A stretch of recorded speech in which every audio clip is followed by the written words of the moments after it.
Let it be. Let it be. Let it be. Those of us of a certain age cannot hear those words without also thinking and hearing in our minds a song from the Beatles of the late 60s. Let it be.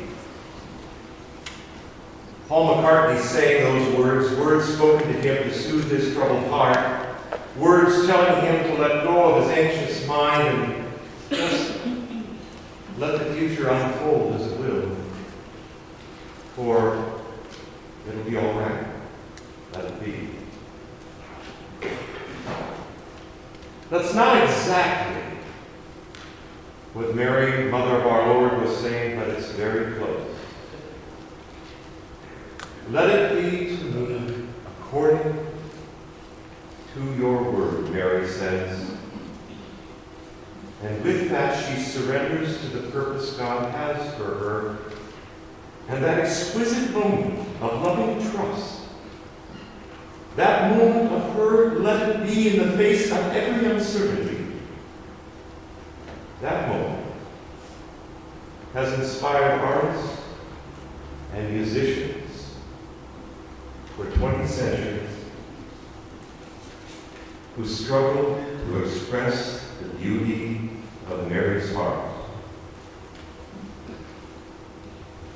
Franco Zeffirelli, in his film Jesus of Nazareth, 40 years ago now, but still about the best of its genre.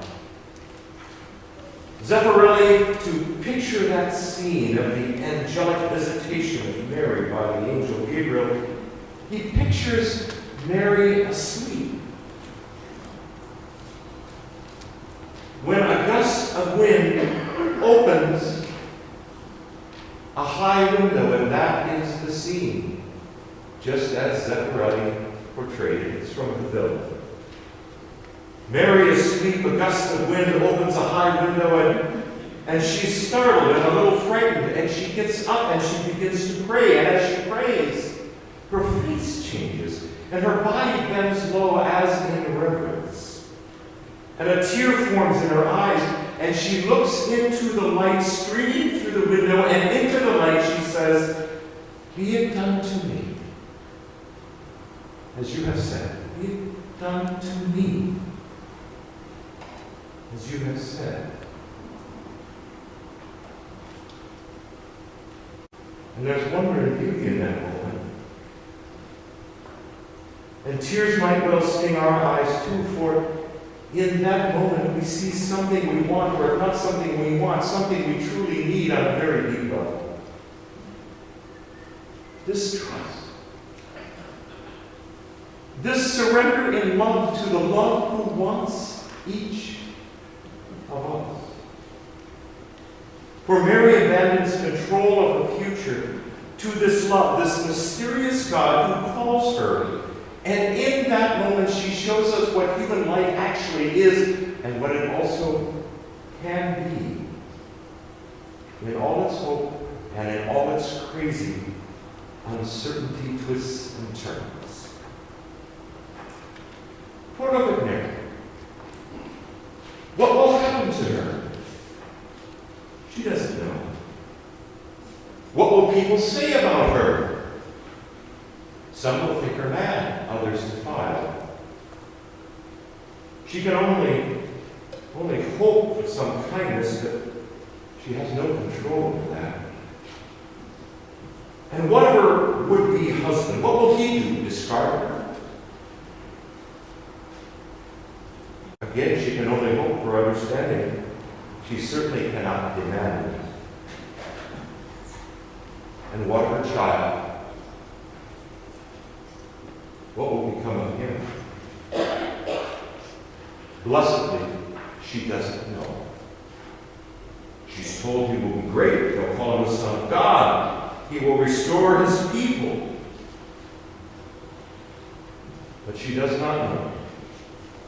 She will watch him tortured and die an ugly death. She's perplexed, agitated, her mind tossed back and forth. That is actually what the ancient language of this story says, not just perplexed, but agitated. And who wouldn't be? She faced an unlikely and untimely and complicated pregnancy, little knowing what life and God were asking of her, and facing a future that is exactly as dark and as uncertain as our own. She speaks of that of which her heart is full, from a full heart. I'm the servant of the Lord. Let it be to me according to your word. And it's beautiful. And it's breathtaking. For it is a human soul that in the face of the darkest uncertainties of life trusts that which she perceives to be God's purpose for her. She trusts that love flowing through the window on a moonlit night, believing that that love will be enough for her no matter what comes. And in her heart she feels and knows exactly that for which our hearts long and which our hearts need. She knows that everything that is, everything we are, everything that will ever happen to us happens under the umbrella of an all-encompassing love, a love that does not and will not prevent evil or pain or sorrow or sadness touching our lives, but a love that will find us wherever we are, holding us no matter what comes. For the life and the love that God is comes in ways we cannot comprehend. So,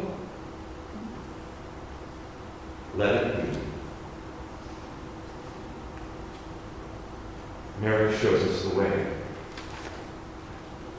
Trust, she seems to say, the streaming light of everlasting love that still finds a way to shine in this tired, weary, broken, old world. And trust the radiance of the love that shines from the child of Christ that she cradles in her arms. We can imagine. We can imagine Mary gazing into Jesus' infant eyes, stroking his hair. We can see her snuggling this new life in her arms.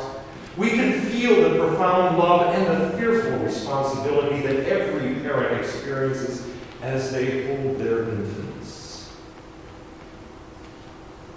And we can also picture Jesus looking up at her, crying, and needing to be fed and soothed. Mary gazes on her child in wonder, but her gaze invites us also to look and to see, to look and to trust, to look and to love the love who comes to us in this Jesus. For this child, this Jesus, is the face of God, the divine presence in human form, seeking to win our hearts for reasons incomprehensible, known only in the dark counsels of the all-encompassing love that God is. Seeing him in Mary's arms, we too just might be seduced into trusting the love who moved Mary to say the greatest words a human soul can ever say. Let it be to me as you say. Is it any wonder? Is it any wonder at all that 20 centuries of artists and musicians, Christian and atheist alike, have given all of their powers seeking to express the beauty of Mary's heart and the overwhelming love that passes between her and the infant Jesus? It is little wonder that for 20 centuries the church has prayed, Ave Maria. Blessed are you, Mary. Blessed are you for saying yes to what love asks of you. Blessed are you for birthing Emmanuel, God with us, that we may see and feel and know the love we most need. And blessed are you, Mary, for you hold the child who moves us to say, let it be. Let it be. For your love is enough for me.